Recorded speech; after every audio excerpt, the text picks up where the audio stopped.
శ్రీమతి సత్యప్రభ గారు 11 గంటలకు క్లోజ్ చేస్తాను.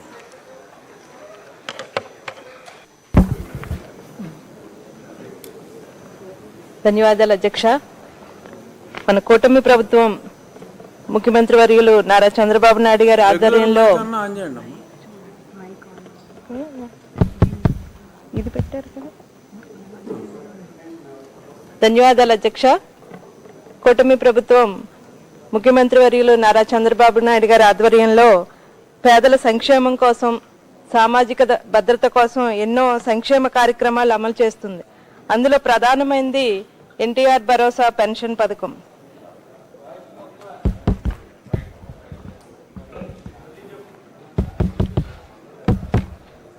ధన్యవాదాలు అధ్యక్ష.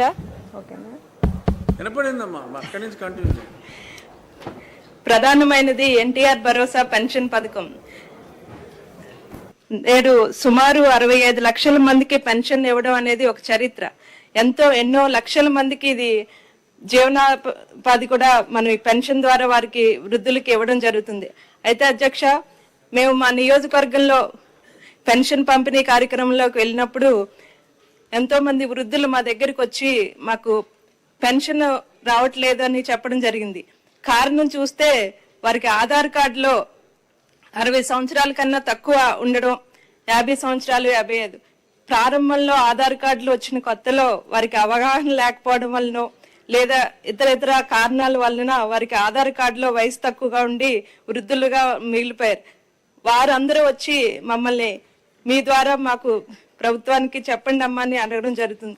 దీని మీద సదరు మంత్రి గారిని, ముఖ్యమంత్రి గారిని దీని మీద ఒక ప్రామాణిక తీసుకొచ్చి వారికి కూడా న్యాయం చేయాలి. మనం ఇదైతే ఈ పెన్షన్ అన్నది ఏర్పాటు చేశారో అందరి లబ్ధిదారులకు కూడా అందేలా చూడాలని ఈ సందర్భంగా మీ ద్వారా కోరుతున్నాను. ధన్యవాదాలు అధ్యక్ష. చాలా మంది వృద్ధులుగా మారిపోదాం అనుకుంటున్నారమ్మా. అది చూడాలి, సాధ్యాలు చూడాలి. అదంత ఈజీ విషయం కాదు. నల్లారి కిషన్ కుమార్ రెడ్డి గారు. ఏపీ రెసిడెన్షియల్ గర్ల్స్ స్కూల్స్ ఉన్నాయి అధ్యక్ష. పీలేరు కాన్స్టిట్యున్సీలో 3 ఉన్నాయి. 2012లో మొదలు పెట్టినారు. కలకడ, గుర్రంకొండ, పీలేరు రెంటెడ్ బిల్డింగ్స్లోనే ఉన్నాయి. అక్కడ దగ్గర కలకడలో 326 మంది ఉన్నారు, పీలేరులో 260, గుర్రంకొండలో 200 మంది ఉన్నారు. మా రిక్వెస్ట్ గవర్నమెంట్ను, ముఖ్యమంత్రి గారు కూడా నిన్న మీటింగ్ ఉంటే రిప్రజెంటేషన్ ఇవ్వటం జరిగింది. మా రిక్వెస్ట్ ఆ బిల్డింగ్స్ 3 శాంక్షన్ చేసి 2012 నుంచి రెంటెడ్ బిల్డింగ్స్లో ఉన్నాయి. ల్యాండ్ కూడా డొనేషన్ చేయటం జరిగింది. కలకడలో దగ్గర 2 కోట్ల రూపాయల ల్యాండ్ కూడా అక్కడ కొంతమంది రైతులు ఇవ్వటం జరిగింది. మా రిక్వెస్ట్ గవర్నమెంట్కు ఈ 3 Gurramkonda, Kalakada, Pileru residential schools buildings కట్టాలని ఈ ప్రభుత్వాన్ని కోరుకుంటున్నాం మీ ద్వారా అధ్యక్ష. Thank you. బోల్శెట్టి శ్రీనివాస్ గారు.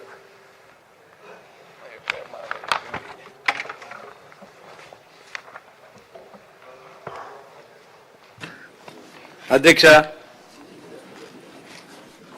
ధన్యవాదాలు అధ్యక్ష.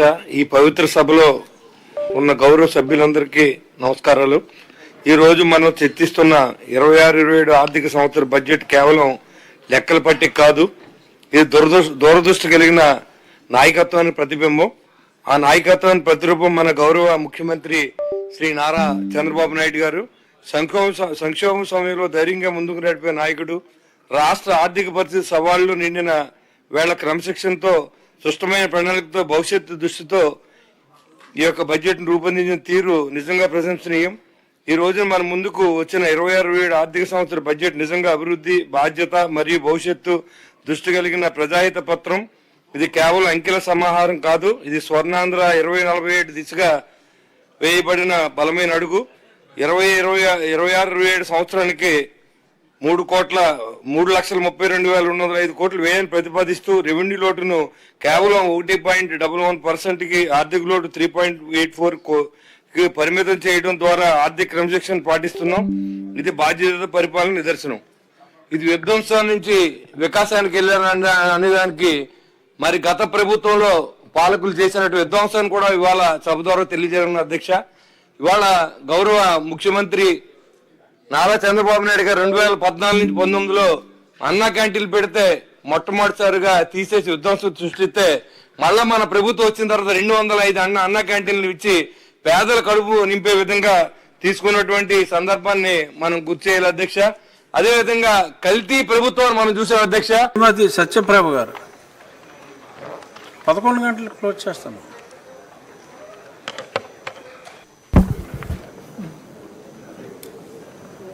ధన్యవాదాలు అధ్యక్ష. మన కూటమి ప్రభుత్వం ముఖ్యమంత్రి వర్యులు నారా చంద్రబాబు నాయుడు గారి ఆధ్వర్యంలో ఇది పెట్టారు కదా. ధన్యవాదాలు అధ్యక్ష. కూటమి ప్రభుత్వం ముఖ్యమంత్రి వర్యులు నారా చంద్రబాబు నాయుడు గారి ఆధ్వర్యంలో పేదల సంక్షేమం కోసం, సామాజిక భద్రత కోసం ఎన్నో సంక్షేమ కార్యక్రమాలు అమలు చేస్తుంది. అందులో ప్రధానమైనది ఎన్టీఆర్ భరోసా పెన్షన్ పథకం.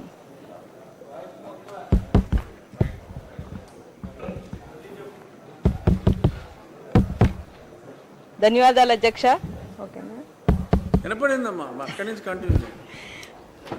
ప్రధానమైనది ఎన్టీఆర్ భరోసా పెన్షన్ పథకం. నేడు సుమారు 65 లక్షల మందికి పెన్షన్ ఇవ్వడం అనేది ఒక చరిత్ర. ఎన్నో లక్షల మందికి ఇది జీవనోపాధి కూడా మనం ఈ పెన్షన్ ద్వారా వారికి వృద్ధులకి ఇవ్వడం జరుగుతుంది. అయితే అధ్యక్ష, మేము మా నియోజకవర్గంలో పెన్షన్ పంపిణీ కార్యక్రమంలోకి వెళ్ళినప్పుడు ఎంతో మంది వృద్ధులు మా దగ్గరికి వచ్చి మాకు పెన్షన్ రావట్లేదు అని చెప్పడం జరిగింది. కారణం చూస్తే వారికి ఆధార్ కార్డులో 60 సంవత్సరాల కన్నా తక్కువ ఉండడం, 50 సంవత్సరాలు, 55 ప్రారంభంలో ఆధార్ కార్డులు వచ్చిన కొత్తలో వారికి అవగాహన లేకపోవడం వలన లేదా ఇతర కారణాల వలన వారికి ఆధార్ కార్డులో వయసు తక్కువగా ఉండి వృద్ధులుగా మిగిలిపోయారు. వారందరూ వచ్చి మమ్మల్ని మీ ద్వారా మాకు ప్రభుత్వానికి చెప్పండి అమ్మా అని అడగడం జరుగుతుంది.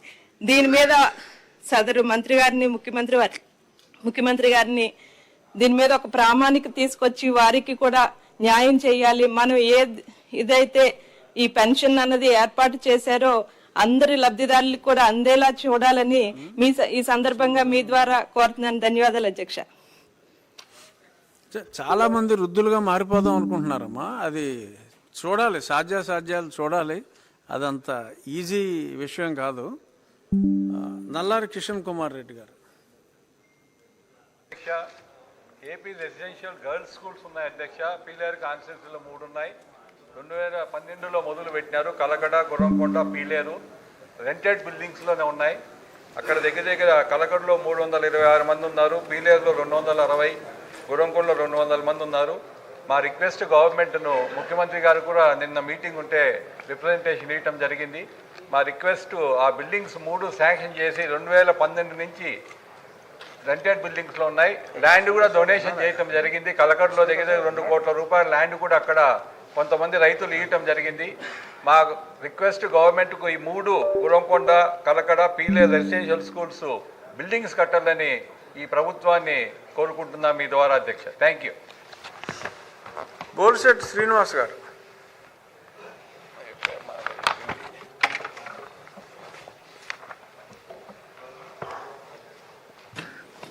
అధ్యక్ష, ధన్యవాదాలు అధ్యక్ష. ఈ పవిత్ర సభలో ఉన్న గౌరవ సభ్యులందరికీ నమస్కారాలు. ఈ రోజు మనం చర్చిస్తున్న 26-27 ఆర్థిక సంవత్సర బడ్జెట్ కేవలం లెక్కల పట్టిక కాదు. ఇది దూరదృష్టి కలిగిన నాయకత్వానికి ప్రతిబింబం. ఆ నాయకత్వానికి ప్రతిరూపం మన గౌరవ ముఖ్యమంత్రి శ్రీ నారా చంద్రబాబు నాయుడు గారు. సంక్షోభం సమయంలో ధైర్యంగా ముందుకు నడిపే నాయకుడు. రాష్ట్ర ఆర్థిక పరిస్థితి సవాళ్లు నిండిన వేళ క్రమశిక్షణతో, స్పష్టమైన ప్రణాళికతో, భవిష్యత్తు దృష్టితో ఈ యొక్క బడ్జెట్ రూపొందించిన తీరు నిజంగా ప్రశంసనీయం. ఈ రోజున మన ముందుకు వచ్చిన 26-27 ఆర్థిక సంవత్సర బడ్జెట్ నిజంగా అభివృద్ధి, బాధ్యత మరియు భవిష్యత్తు దృష్టి కలిగిన ప్రజాహిత పత్రం. ఇది కేవలం అంకెల సమాహారం కాదు, ఇది స్వర్ణాంధ్ర 2047 దిశగా వేయబడిన బలమైన అడుగు. 26-27 సంవత్సరానికి 3,32,205 కోట్లు వ్యయాన్ని ప్రతిపాదిస్తూ రెవెన్యూ లోటును కేవలం 1.11% కి, ఆర్థిక లోటు 3.84 కి పరిమితం చేయడం ద్వారా ఆర్థిక క్రమశిక్షణ పాటిస్తున్నాం. ఇది బాధ్యత పరిపాలన నిదర్శనం. ఇది విధ్వంసం నుంచి వికాసానికి వెళ్ళారనే అనేదానికి మరి గత ప్రభుత్వంలో పాలకులు చేసినట్టు విధ్వంసాన్ని కూడా ఇవాళ సభ ద్వారా తెలియజేయడం అధ్యక్ష. ఇవాళ గౌరవ ముఖ్యమంత్రి నారా చంద్రబాబు నాయుడు గారు 2014 నుంచి 19లో అన్నా క్యాంటీన్లు పెడితే మొట్టమొదటిసారిగా తీసేసి విధ్వంసం సృష్టిస్తే మళ్ళా మన ప్రభుత్వం వచ్చిన తర్వాత 205 అన్నా క్యాంటీన్లు ఇచ్చి పేదల కడుపు నింపే విధంగా తీసుకున్నటువంటి సందర్భాన్ని మనం గుర్తు చేయాలి అధ్యక్ష. అదేవిధంగా కల్తీ ప్రభుత్వం మనం చూసాం అధ్యక్ష.